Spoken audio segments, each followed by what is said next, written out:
Well, greetings once again. Back to another records unboxing, and this one is from Record City, Japan, which has become a bit of a go-to recently for me over the last year or so, because got some great value, get some really decent records in great condition. This one is a bit of a co-bundle, so they're not all mine, but just to keep the cost down and share the love around. So, without further ado, let's get cracking in. But again, you can see this is a big one. So yeah, here we go. And also security checked for added safety for everybody.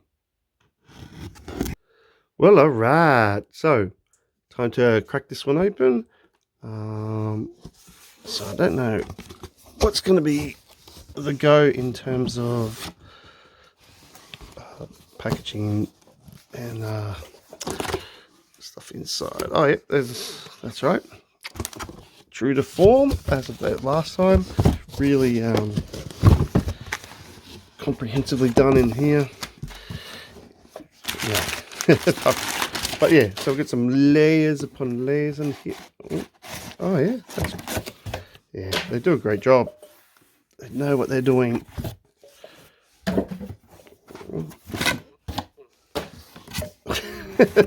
Do they ever? Okay, well, now I've got a feeling the spoiler's gonna be on there, so I'm just gonna lift that. Yeah, the spoiler is there. And again, oh, that's nice. I get another Record City sticker. Yay! Very nice. Okay, now let's have a look. I do forget what's in here, so okay, what the I don't know why this is in there. I did what the hell? Okay, that's interesting. John Denver. Okay, you're seeing this first because what? Huh? John, what?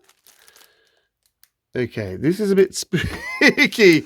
You'll get this as I get this. I'm just going to cover up the stuff underneath so there's not spoiled because what? Okay, this is weird. Now it's saying on there Isaac Hayes. 2 LP. Okay, let's just not freak out yet. No, that's not Isaac Hayes. It's oh shit! Have they stuffed up all? What? Okay, this is an astronomical cock-up. I'm not kidding you. Holy.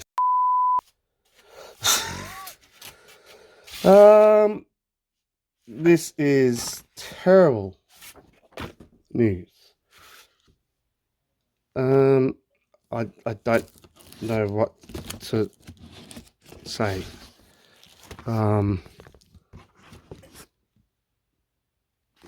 That is not. Oh, whoa, that is not Isaac Hayes, dudes. What have they done? Okay.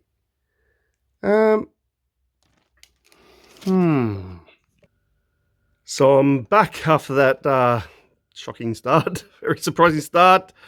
That left me, yeah, very flummoxed because I'd never experienced it before. As I said, I've had no problems before. I think with Record City, maybe one record might have been just slightly, less quality, and I got some cash back or something. But yeah, so yeah, sorry, Danny. But I have just been like in contact with them straight away. I couldn't let that rest, and we're in refund negotiations. They claim it was a staff here we go, listing error. But yeah, that's what we call a monumental cock-up here in Australia. But anyway, I'm going to push forward and just try to soldier on. Yeah, what a start. Here we go. Anyway, so I've just put this back on just so we don't do spoilers for the rest of them. So I'm just going to take that bit of cardboard off so I'm not doing the spoilers. There we are. And let's crack on in like nothing happened at the moment. This next one I got just because it wasn't very expensive. So I thought, well, I'm going to just get this while I'm here because it's on a, an interesting label. It was only 780 yen. So, probably about $8.50 Australian plus a bit of post. About $10 club. And this is from Wilbert Longmire, and it's Champagne. It is obviously a Japanese pressing. Look, from what I remember, it's in good condition here, or very good condition or something. So I might I'll flip it over first. Oh, well, I was going to, but let's see if we can get the LP out. I think it's in really, really good condition. This would be like very good plus to excellent or whatever. Although there's probably not much to see there because that's a Japanese insert. Yep. We'll get some more close-up grapes because this is on the Tappanzee subsidiary of Columbia CBS that Bob James was kind of in charge of and had a lot to do with in the late 70s, early 80s. I'll just see if I can slip that out strategically out of the packaging just to have a bit of a squeeze at the gatefold action. I mean, it's typical of the Tappanzee stuff of the time with their whatever macro close-ups here. He is a guitarist. I think this one though is probably a little bit slicked up, but hey, we've got Bob James, we've got Eric Gale, we've got Idris Muhammad, we've got Richard T. So still some nice value there. And we got some producing by Jay Chataway. Fun fact, well, fun if you're a Star Trek fan, you'll know Jay Chataway from writing the theme tune to something like, is it Voyager or one of those ones from the late 80s, early 90s? I think it was that one. Anyway, moving along. So let's have a look inside. It's a pretty standard again. Tappanzee affair here. Pretty typical of their packaging at this time. There's some nice shots, but there's lots of grapes. So yeah, you've got your standard lineup there, but you've also got some other peoples on here, and you can see Randy Brecker on there. So Mike Lawrence, Ronnie Cuba, that's good stuff. So look, there are others on here. I won't bang on it. It's not going to be brilliant. I'm expecting to be a bit twee in places, but there was still some good value in that definitely for the price. Okay, so next up was another very inexpensive one. Definitely did not break the bank, even cheaper than the last one. Look, this one's going to be some interesting sort of sweet vocal soul. I have, I think, one LP from these guys only. But look, this should again be some decent value for. It was only 399 yen. So what's that? We're probably hitting the $4.50 Australian maybe, plus a bit of post. And this one is from the early 70s, and that is the Shy Lights. And that is a letter to myself. A letter to myself. It's under there. Again, this is a Japanese pressing, I believe. I think, yeah, I'm pretty sure it is. My skyline, I'm going to assume that might be Chicago because it's the Shy Lights from Chicago on MCA. Interesting there. MCA Records. Let's have a squizzo. Okay, well, have to take that. I like how they package. You know, they do try to make sure things don't get split by you know, pulling the records out of the second-hand ones, put them in the back. There they are, and they're matching cozies and afros, which are slamming. Again, I'm going to try to take this one out so you can have a squeeze at the. I believe there's a gatefold in there. Oh. The box. I might just pull that out. Okay. So let's have a squiz. Yeah, gatefold OG.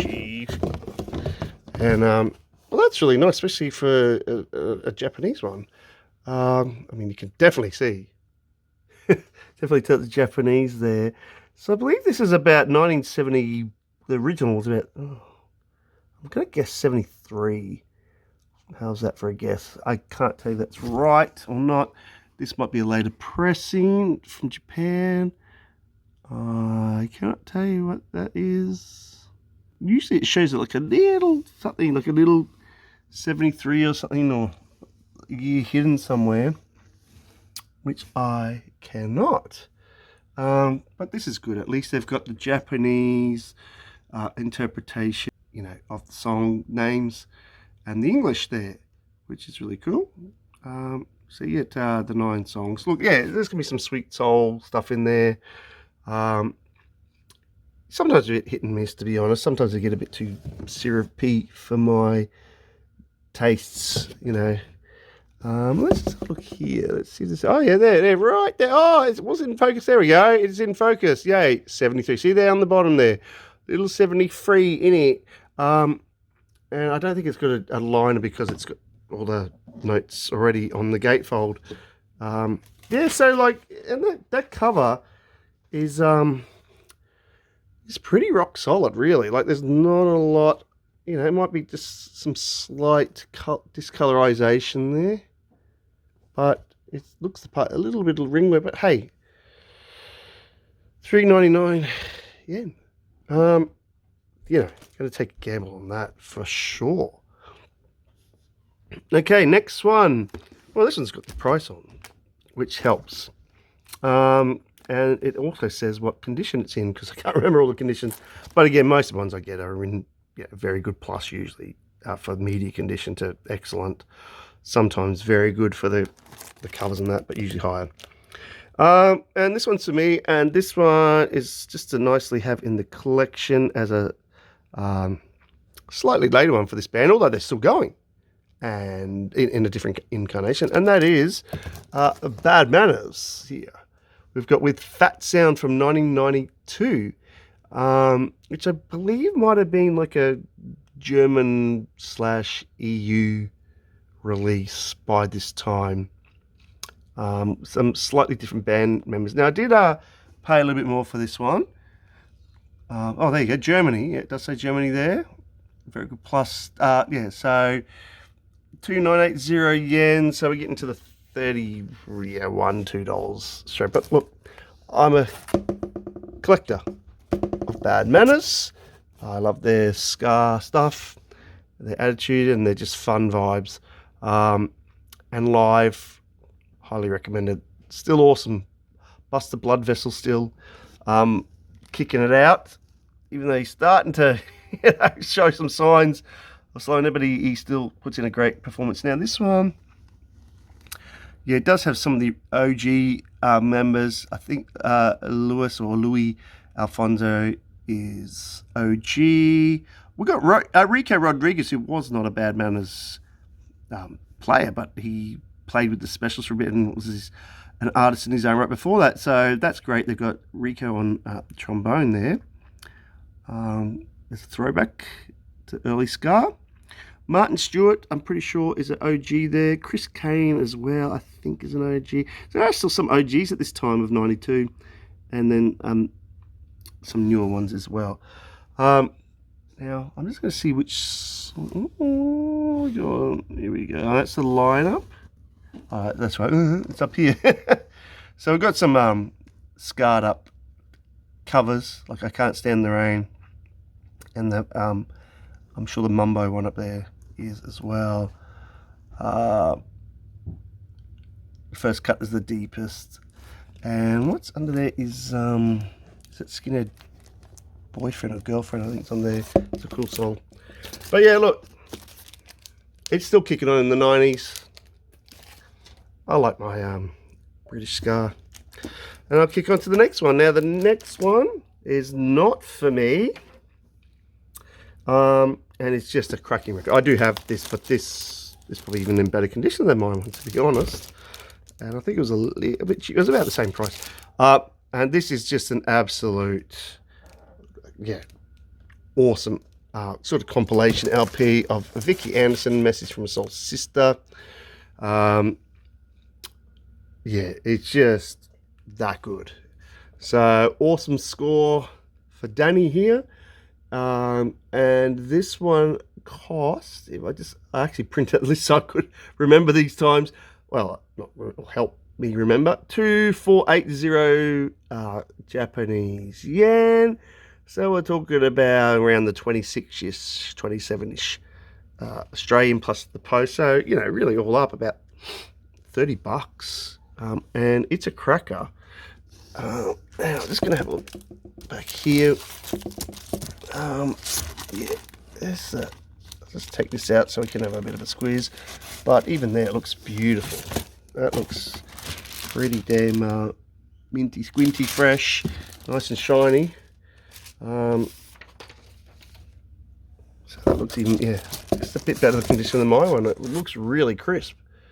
And the graphics and the colour, yeah, a little bit of, tiny bit of wear, but nothing to stress about there. And yeah, how good is this? The Message from the Soul Sisters is awesome. Oh, look, yeah, pretty much all of it is just awesome.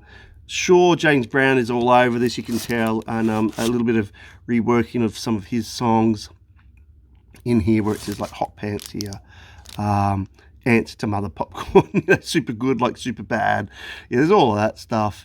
But even things like In the Land of Milk and Honey is a cracking tune.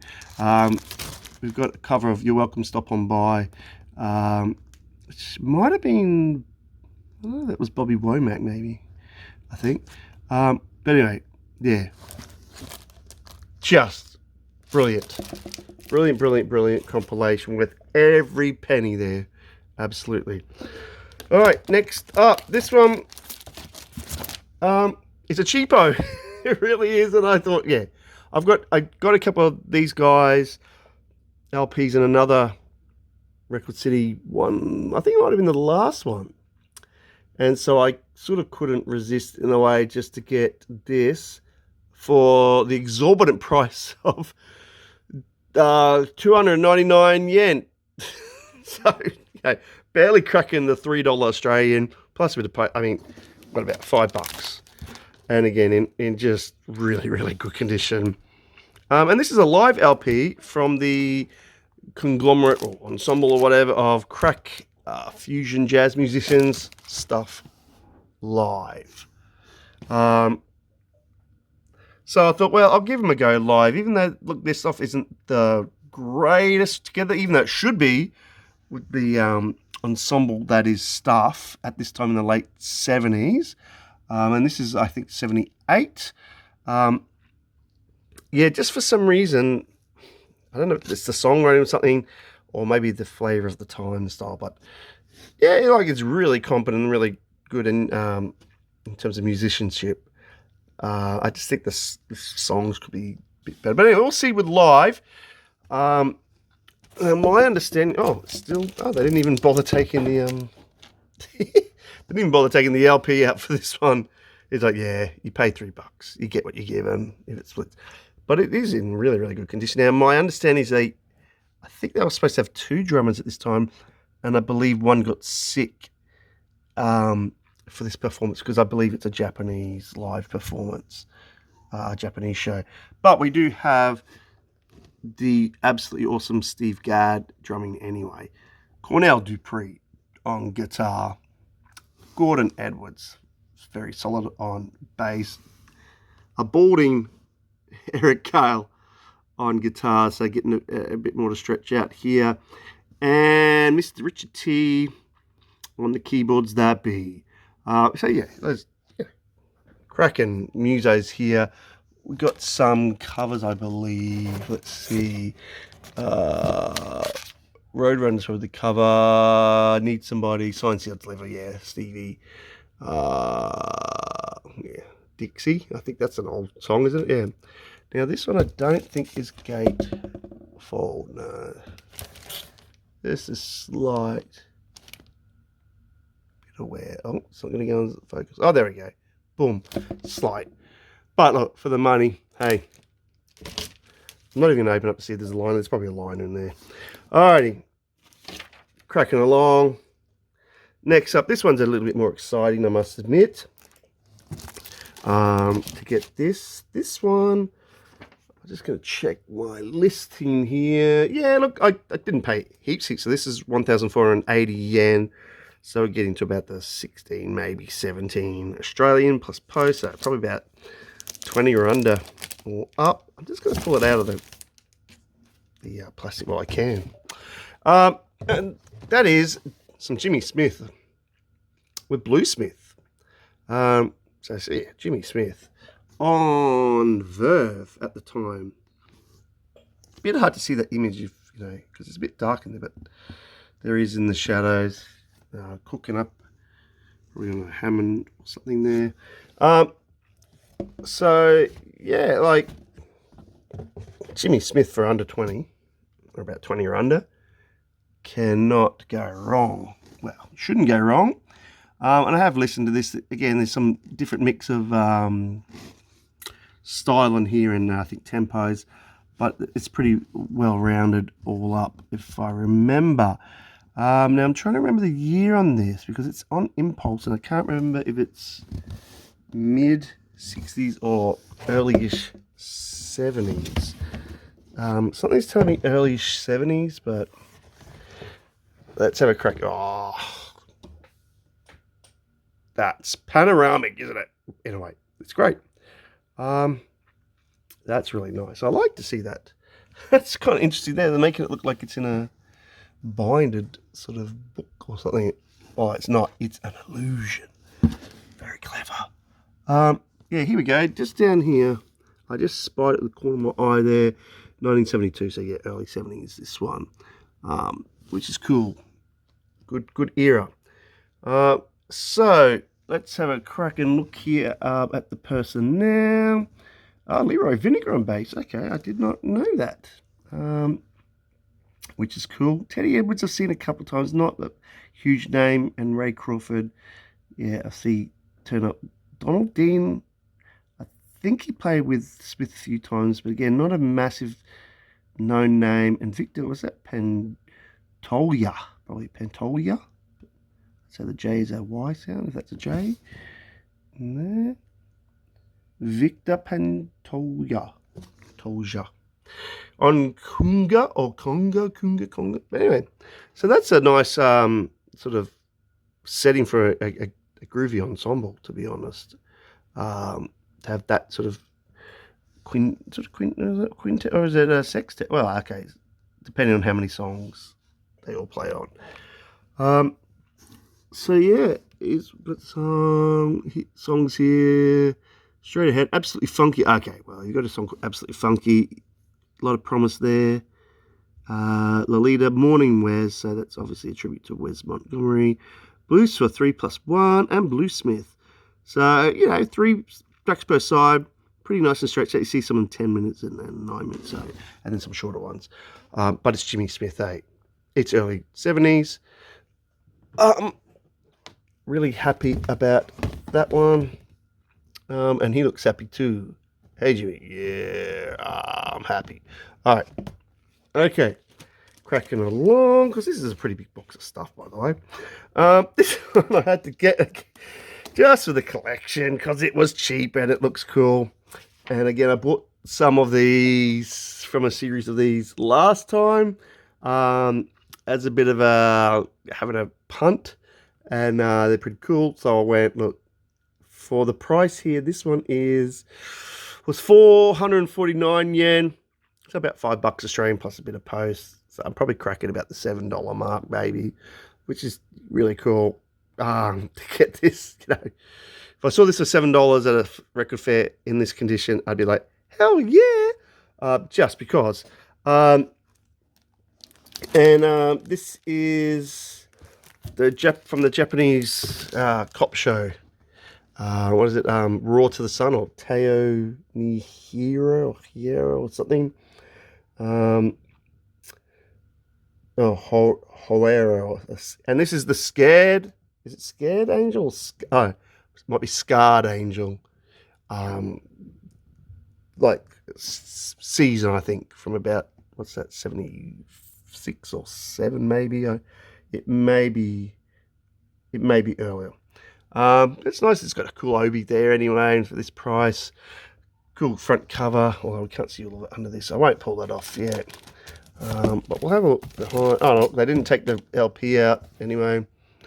Oh, that poor guy. It looks like he's having a hard time on the toilet or something.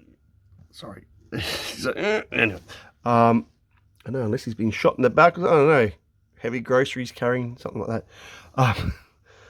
So I don't ask you what that is, but that's on Poidle. Poidle. It's kind of cool.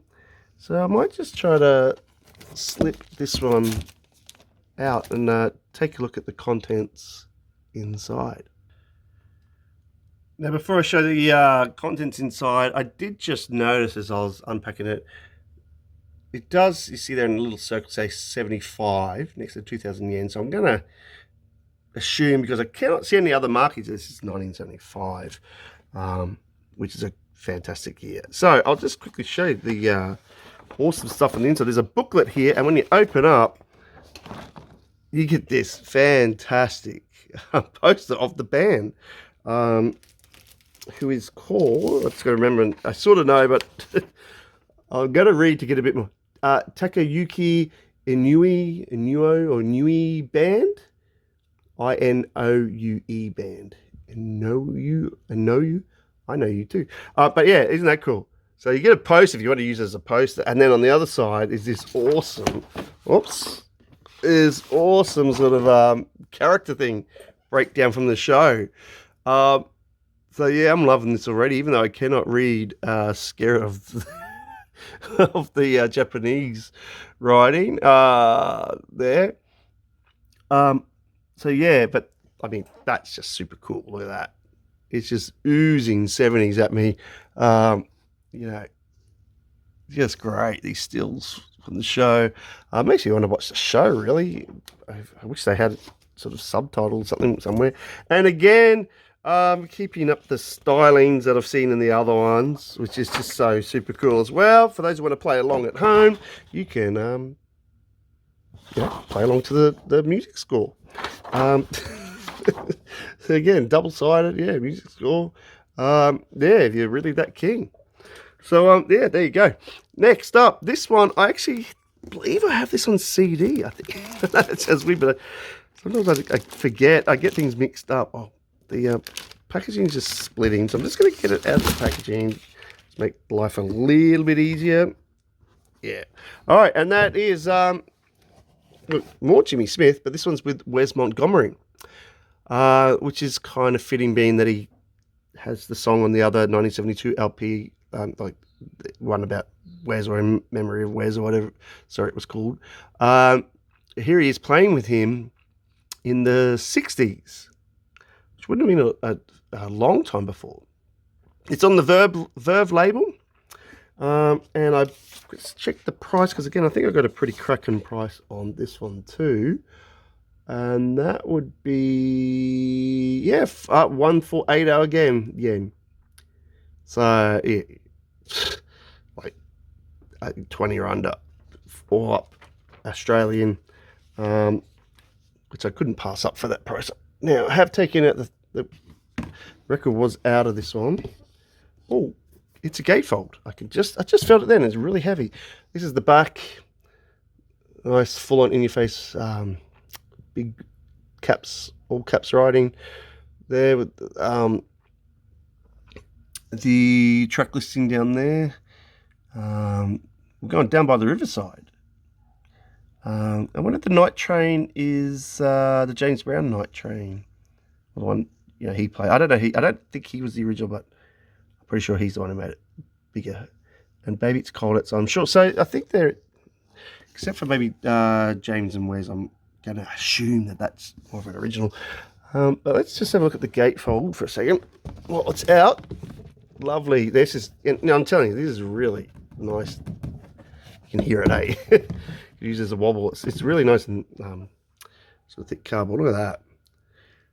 Old school gatefold. Lovely there. Have a quick look at the personal, just in case there's anyone of real big interest here. Personnel on 13 Death March. Okay, there's different personnel everywhere, but that's got a lot of people. Oh, there we go. Well, anyway, Ray Beretta, Grady Tate. Ray Beretta, percussion, Grady Tate. Drums, so that's a nice little quartet sort of thing.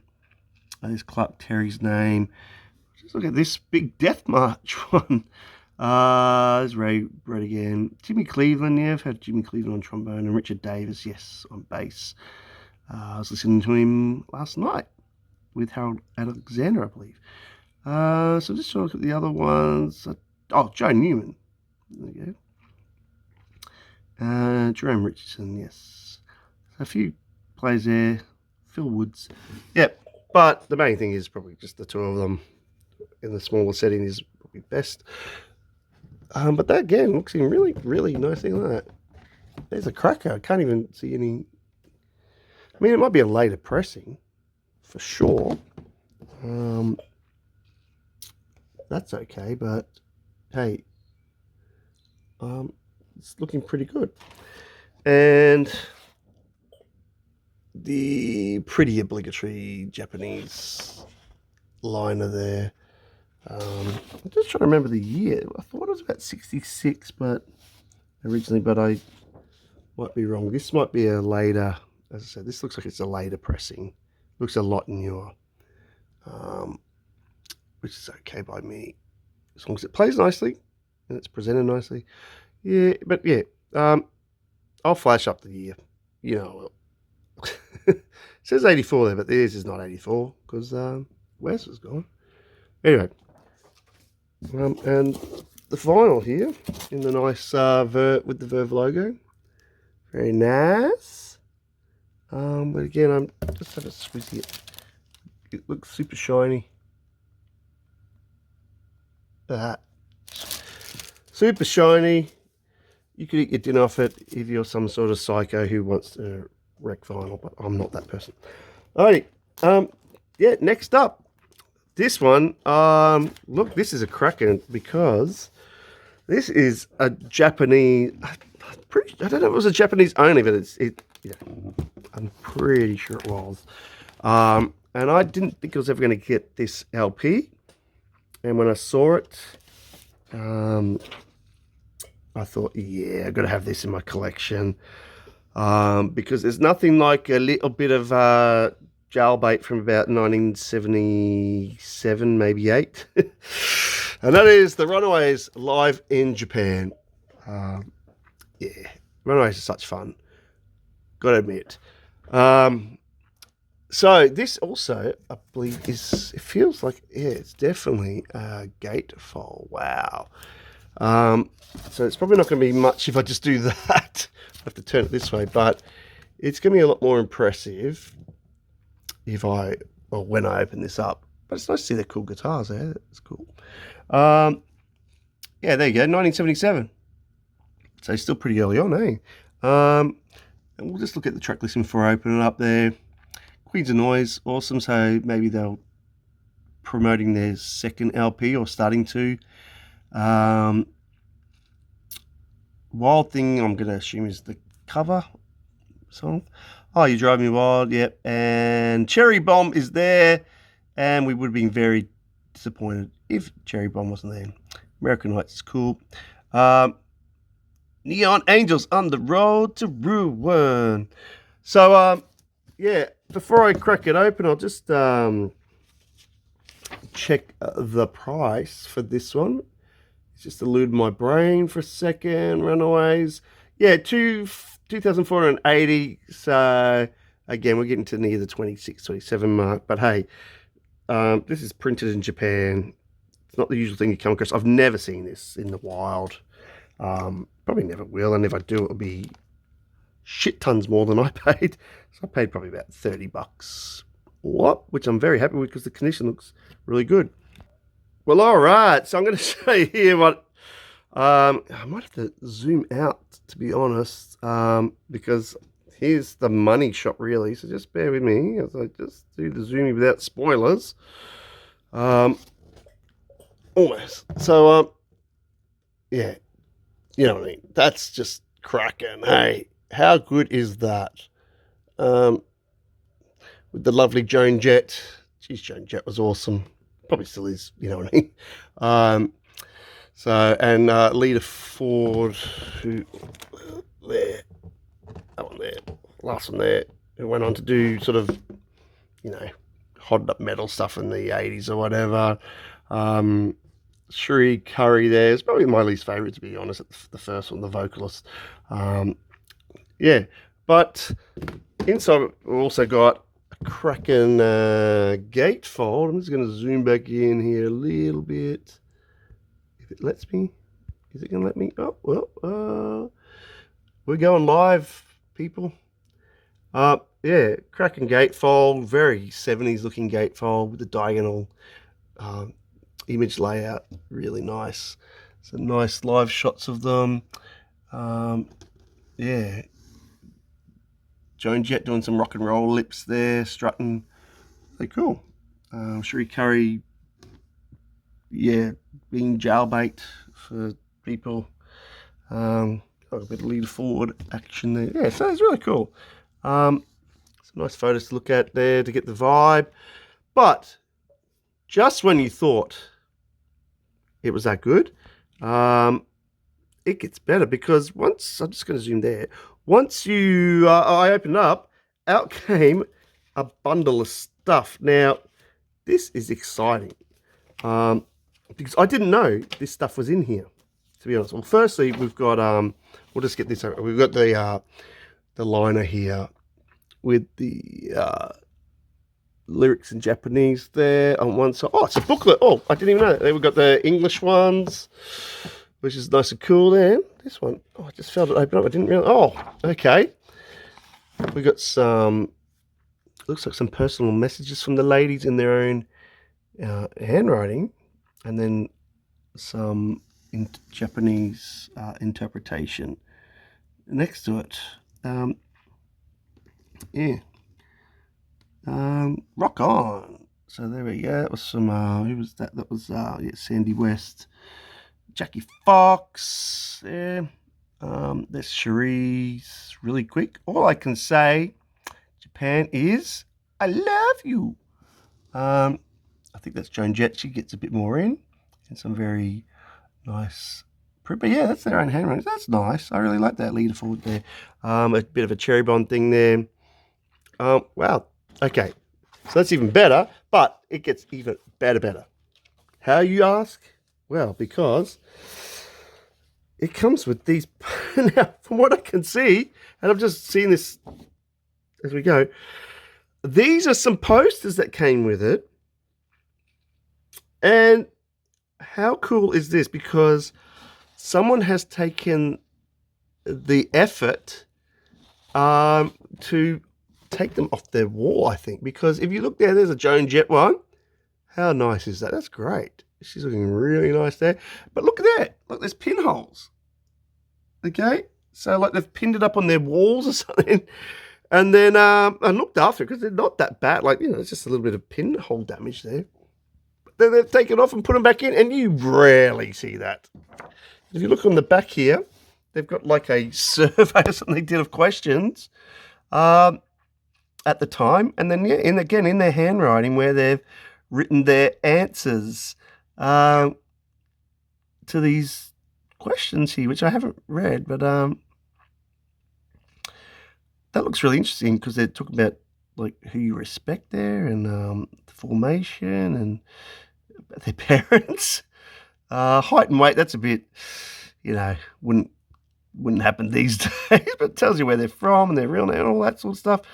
Of the food they like, rare steak, McDonald's, and Jack in the Box. So you ever meet Joan Jett and you want to impress her? Get her some Mickey D's, buy her a Happy Meal. But anyway, yeah, so without going too much into it, so that's one's the Joan Jett one, which is fantastic. I'm glad Joan Jett's there because, it's Joan Jett. Here we go. We've got Jackie Fox here, who I believe was the bass player, I'm pretty sure, at the time. I think they swapped bass players maybe even after the second album. And I like her shiny pants. Nice shiny pants there, Jackie. I won't turn it over, but you got Sandy West. Sandy West in a nice 70s suit. That's really nice. Love Always, Sandy West. Thanks, Sandy. Pity she went into obscurity. We've got Lita Ford, pre-solo fame, and her lovely shiny pants and baseball shirt sort of thing. But here's the thing. No Cherie Curry. So I didn't get one of Cherie Curry, but to be quite honest, I'm not that miffed. It's just more about having the whole collection. Cherie Curry didn't make it back into the package here. Might still be on someone's wall and in their hearts, maybe, or somehow got wrecked some other way. Anyway, but yeah, how bonus is that? I'm really grateful. I did not have any clue that was in there. Yeehaw! So even more value. Anyway, Runaways Live in Japan, 1977. Let's move on. The next one I got for a pretty decent price, if I think, and I knew I couldn't go past this for 980 yen. So about 11, maybe $12 Australian plus a bit of post. And another one for the collection of Freddie Hubbard, and this is Outpost as a quartet, I believe there, and it's about 1981 maybe, 82 possibly. So yeah, a bit later, post CTI stuff. Enya, I believe that's how you pronounce Enya, probably with a y, not a j, Enja. Label there. But yeah, look, it is Freddie Hubbard. So what are you going to complain about for like that price? It's probably about 13, 14 Australian. That's nice little simple label there. We've got I believe that's going to be, I'm going to guess that's that's a bit liner there. I'll just take, surprise! And there's Freddie kicking it. And look, I really did well because the original price was 2,800 yen. So, about $32 Australian. Well, I definitely got it half price or under. But yeah, I just can't see the year on here at the moment. So again, I'm gonna confirm it later to not bore you. I'm guessing, here we go. Boom! June 7th, 81. So yeah. So either 81 or released 82. I'd say in June it was probably released later, 81. But it's Freddie Hubbard. And so I didn't even really look at what he was playing on the tracks. 5 tracks, a little bit of stretch out is nice, 2 on the second side. But I'm not so sure about these songs, to be honest. None of them seem familiar to me. But yeah, look, we've got anyway, Buster Williams there's too. That's nice. And Al Foster as well playing, which is cool. Alphonse on drums and Buster Williams on bass. And there's Kenny Barron, you might have heard, piano. So that'll be interesting as a quartet in 81. Yeah, can't say much more about it, except it's Freddie Hubbard, so yay. All right, the next one, yeah, a lot of people know this one. This, again, was just because, and the price was right, and kind of to just complete a run just because, and for that reason. I believe this record was not as well received, but I think later on people have given it more acclaim because of comparisons to some of the other LPs. It was 2,480 yen. So again, we're hitting about the $30 all up for this, which, to be honest, is a good price. And that is Led Zeppelin's Presence LP. What's that from, about 75, maybe 76 or something like that, isn't it? It's interesting there because you can just see there. I almost missed it. It's just embossed here. Now, I believe this is a gatefold because I just felt it was pretty heavy. Yeah, it is. So I'll just flip open. Oh, yeah, there's your song illustrated logo. It's nice to see. It's very impressive. I believe the vinyl's in really, really good condition, or at least very good plus. I think the condition of the vinyl's listed higher than the actual packaging. Yeah, you can see that it's just a little bit dusty, but looks very, very shiny. And we've got some kooky photo behind there. I'm just going to crack it open. Should we slide this out without damage? It probably sounded like I damaged it, but I didn't. So, yeah, let's just get the gatefold experience. Again, very solid cover. Not like these new reissues you get sometimes. Thin cover. That's very... And look at that. That's pretty damn schmick. There might be a slight bit of, like, something there, but nothing much. Not that, I thought it was going to be more heavily Fox than that, considering what they said. But that's really nice and shiny still. Clean, mostly clean. Solid. Look at that. Solid. In it. Not even splitting. Wow. So, Zeppelin, I know it's a Japanese... I'm pretty sure it's a Japanese issue. Yeah, there you go. 76. Oh, no, it's printed in USA. Well, strike me down. There you go. That's a USA. Wow. Okay. I completely forgot about that. So considering that, and I know it's not their biggest sort of album, but it's still Zeppelin in the 70s, legit lineup. $30 in that condition. I mean, yeah. Yeah, it's sort of like, shut up and take my money, to quote a, fast food chain. Next, this one is not for me. I can't tell you much about this one, but I'm glad this one came for you, Danny. Some hip hop here. New reissue, I'm taking it. I'm expecting this as a reissue. And that is Brother Ali, Shadows on the Sun. That's a really interesting illustrated cover though. I like the sort of color scheme there, styling there. Yeah, interesting. It is in the shrinky. It feels that it might be gatefold there. I'd say that's a gatefold. Feels heavy, and this is a 2 LP, I believe. I'll just turn around because I can't open it. But again, a nice sort of almost monochromatic blue color scheme there. A little bit of the orange, so the complementaries, but that's nice. I like the styling. If any, I don't know about the music, but look, if Danny picked it, then I'm sure it's good quality. See what I did? Yep.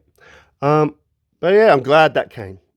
And just for interest's sake, for the price of that, well, for a double LP, that's pretty damn good. A brand new reissue. And apparently it's on orange blue vinyl too. So that was 3,680 yen. They were probably getting about 40 there, and then the post. So I reckon it's probably around about the 44, maybe 45, because it is, I believe, a 2LP for the feel of that. But yeah, can't say much more about that one, except I'm sure that'll be enjoyed. All right, next up, this one I bought because I have another version of this. This is one of these ones where I'm now sort of upgrading later in my life when I have a little bit more cash and accessibility through the internet. I have an earlier LP from this band, so it's still decent. Like, got some good stuff on here, and this copy is white. Looks already, I can see, is way nicer than the one I bought 25 years ago, maybe, for a couple of bucks at a flea market sort of thing. This one though, I paid 1,080 yen, so 1080. So I get probably about 12-ish bucks plus a bit of post to get an upgrade. Because my other one is, I just don't play it because it's shitty. The condition is. So I do want to revisit this and give it a proper go. And that is the Commodores with Hot on the Tracks. With that night, yeah, that is so much better than my other faded copy, and with the nice Obi there. Now I believe this is probably about, I'm going to guess about 76, maybe 77. I cannot remember. On the Motown label. So let's go crack that open there. As you can see, it's a Japanese one. Oh, there it's saying 76 there. Yeah. So it's still early in their career. This might be like their third, possibly fourth album. I'm going to go third, but I might be wrong there. But again, this was in, it said it was in killer condition. Because again, you look at this, I don't know if you can see there. Shiny right down behind me. It's just not wanting to focus. Anyway, you know what I mean. It's in a cracking condition. So that's going to be a way better listen. It's got the liner in there. It's not a gatefold, but I didn't expect it to be the time. It's got an OB. But there, look, even there, the colour comes through the nice illustration there. And the songs on here, let's see. I think Fancy Dance is the one that's kind of known. I'm pretty sure. A bit more. I don't know if that was like the single or hit or anything. I can't see. I might try to use the liner here. It might be a bit easier. Oh, that's side 2. Oh no. Oh, it's side 1 and 2. There. Sorry, my bad. It's just hiding. I'll just do this. That'll be easier. Yeah, look, they're probably, there's a bit of girl, I think the word, there's going to be a bit of that. It's 76, so it is post 75, but there's still some value in here. Yeah, still some funky goodness in here. But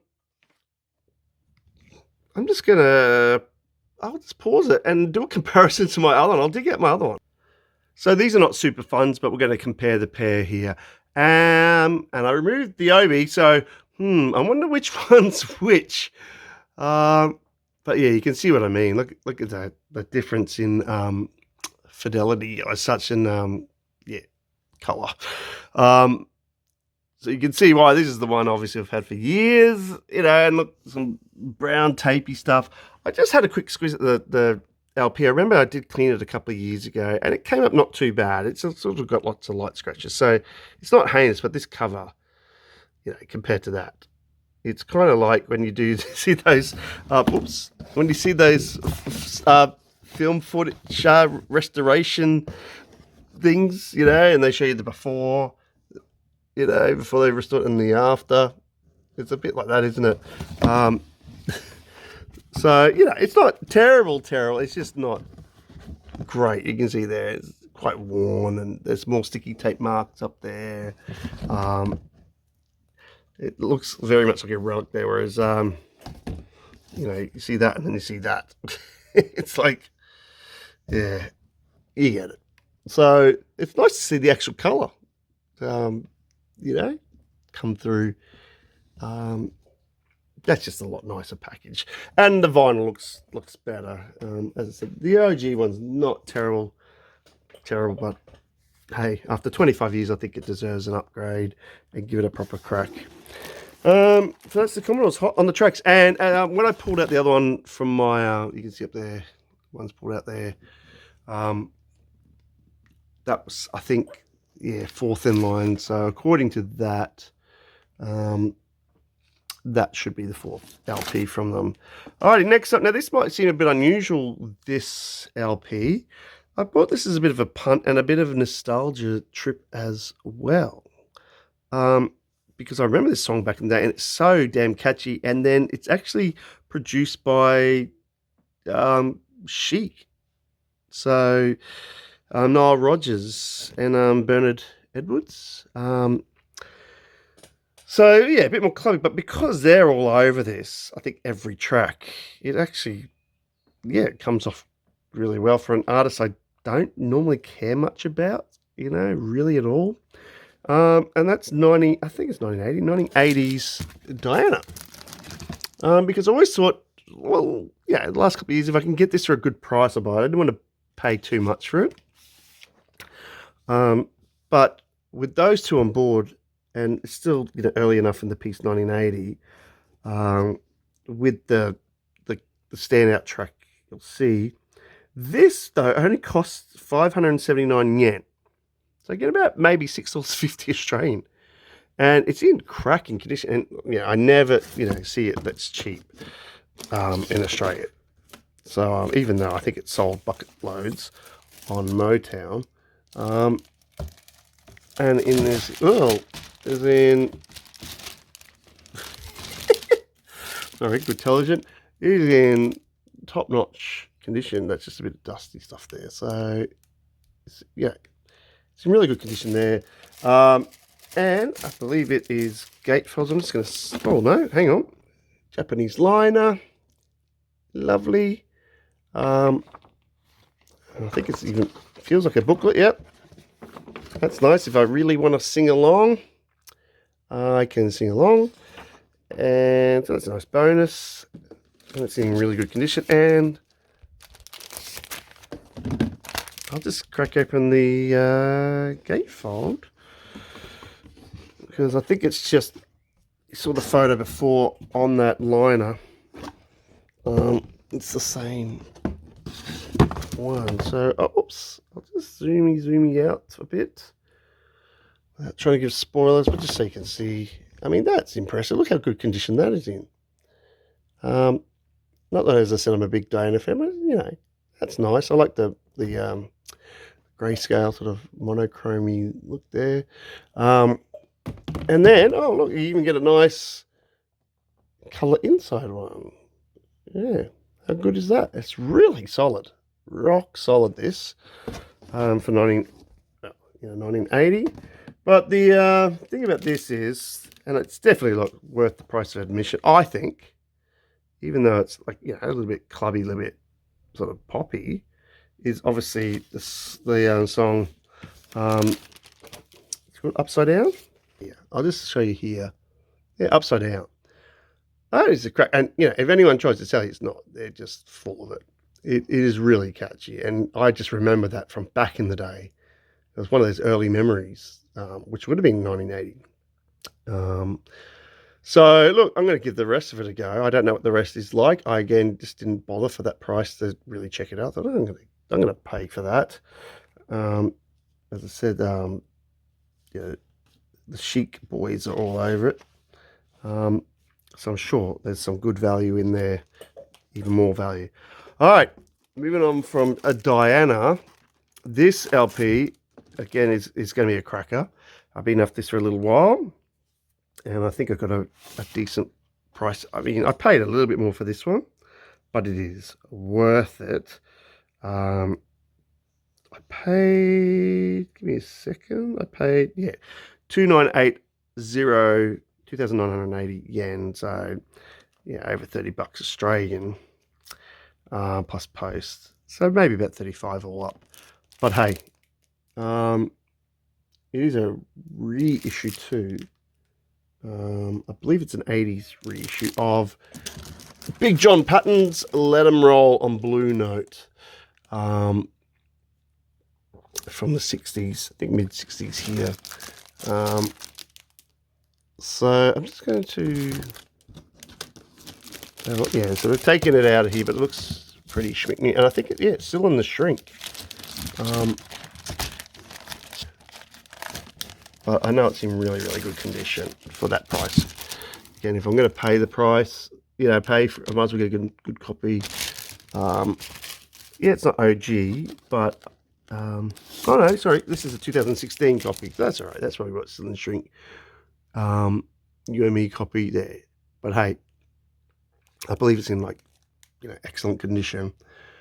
So it's almost like new, and yeah, you can still see there, it's still in some shrinky. So who's on this though? Well, look at that. We got Grant Green on guitar.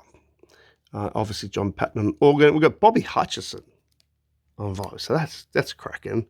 Otis Finch, not sure about, to be honest. Gotta be honest there.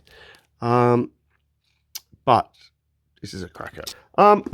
Moving along. I know this is getting a bit long, but there's so much goodness in here. Next one is what I've been after for a while. I do have on CD. Just waiting for a decent price on it and copy. Classic stuff from 1966, maybe 5, around there, maybe 5, possibly 4. Anyway, Miles Davis, ESP, the great second Miles Davis quintet. And that's a lovely cover there. Yeah, so this is one of the earliest ones in their run, but I had to get it. So sorry if I got the year wrong. It might even be 64. I just can't remember off the top of my head. I just know it's sort of the earlier in their run one. Nice Japanese one with, ooh, I probably had to see that's in gold. Ooh, shiny. But again, the price was good. I know that the condition of the cover wasn't as good, but again, that is like, it's hard to see that. It's like almost minty. Look at that. That is minty fresh. You pop that in your mouth, your breath will be fresh all week. So before I give any spot, I'm just going to check the price. I think it was about 250. It was about that. So I'm just going to look my cheat sheet here, and that is Miles. Oh no, I paid a bit more there. Okay, 3080, which is fitting anyway. It's Miles Davis, but still, it's not like it's $60. Yeah, so this is nice. So probably about 35 to show, but it does say there printed in USA. But I think that might be just the cover, perhaps. I'm pretty sure this is a Japanese press based on that gold label.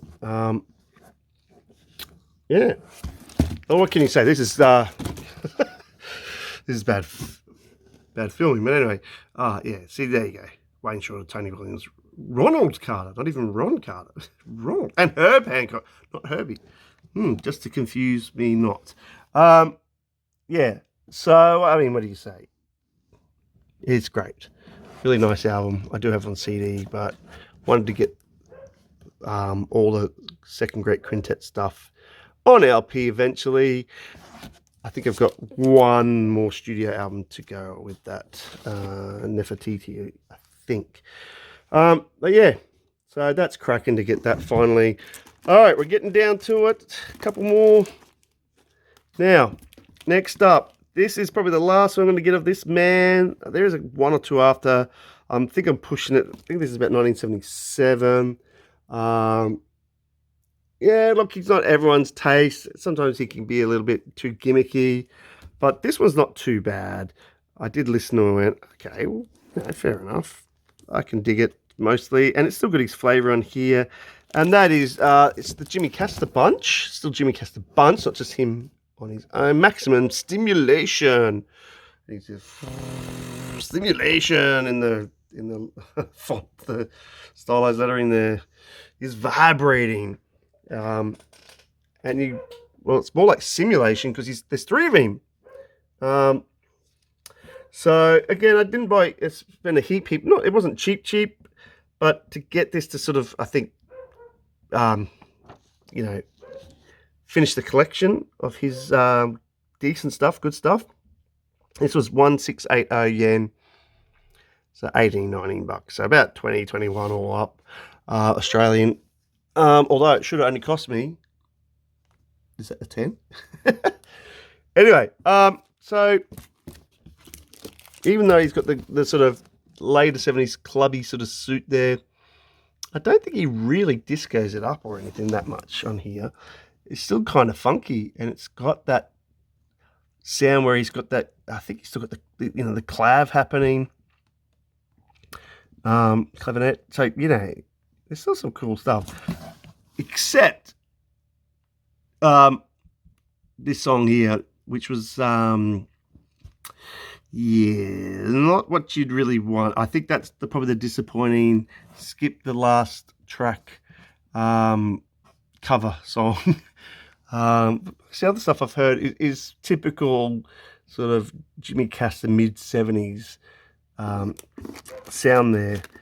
So yeah, good to finally have it as such, to also finish a collection. And also, I believe, I don't know if you can see it. See, it's in shrinky still.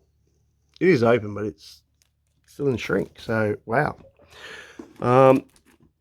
Nearly 50 years later. Okay, couple more, 2 more. I'm feeling here. Thanks for bearing with me as I get through this big lot. Now, this one is interesting because this one's been reissued a few times. I think very recently it was reissued. Then I think in the 90s it was reissued.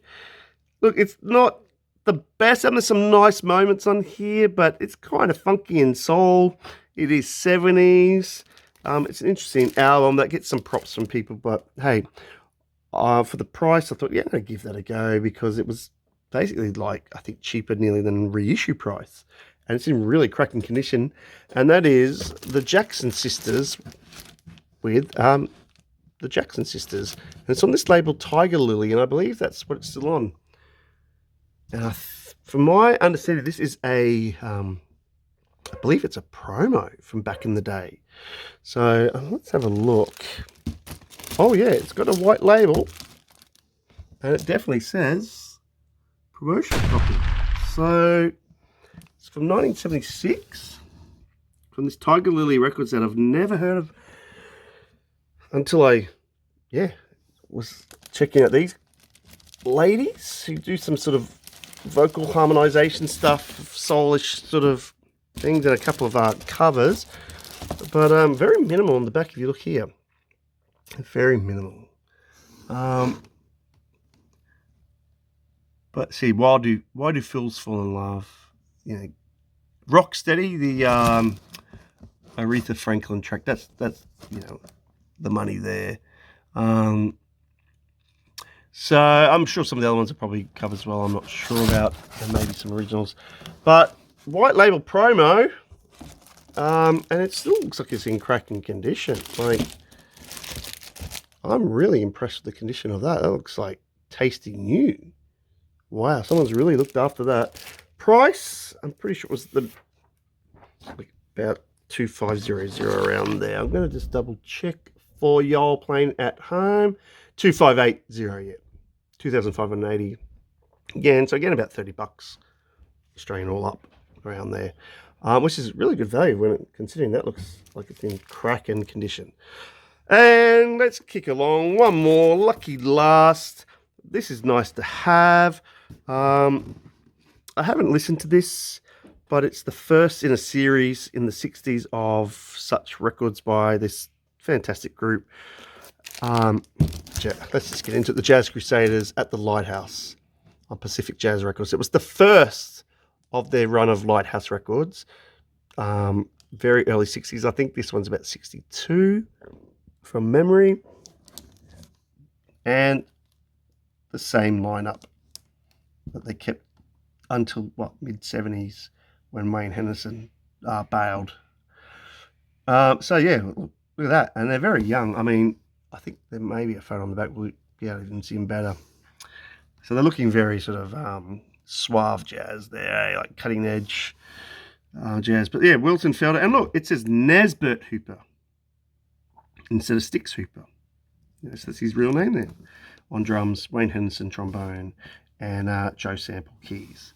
And obviously Wilton Felder would have been on saxophone at this stage. You can see there. He wouldn't have been able to play bass at the same time. So I'm not sure if they had a bass player at this time because I can't see one photographed or on the mention, but I'm sure they would have had a bass player during this set. Oh, there you go. Someone called Victor Gaskin. I'm not sure of. So he might have just been a ring in because he wasn't part of the core four. And as most of you might know, that Mr. Felder played bass later, and he also played bass on other people's stuff. He was a great bass player. So in the studio, he could lay down the bass, but not live as well. But yeah, look, here we go. Again, I can't tell you too much about the songs, but I know when they played live, even back then, it just cracking. Like, you know, they just had it so down live that probably even sound better than studio stuff most of the time. There you go, copyright 1962.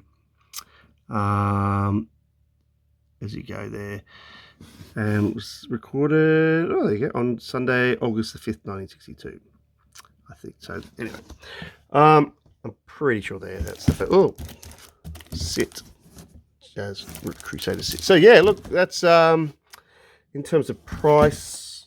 If that falls down, I'll just leave it there for a second. Maybe I'll tilt my camera because there's nothing else in the box to spoil. And the price was, yeah, just so reasonable. Look, 980 yen. So, you know, well, about $11 straight. And look, it's actually still in shrink. What? So, unless it was a later pressing, but later pressing, I don't know. And look, even there, look, there's an original price there. Look, what's that? 26, no, 28, 23 or 28 there. 00 yen, and yeah, got it for 980 now. And from what I remember, it was in very good plus condition or something. The vinyl, and the cover looks cracking. Just a little bit of discolorization on the white, going a little bit yellowy from age, bit of aging. But anyway, that's a massive haul. Thank you for bearing with. Hope you got some goodness out of that. I certainly did. Just hope we can resolve the Isaac Hayes dilemma, which I'm sure they'll be able to do. Until next time, see you later.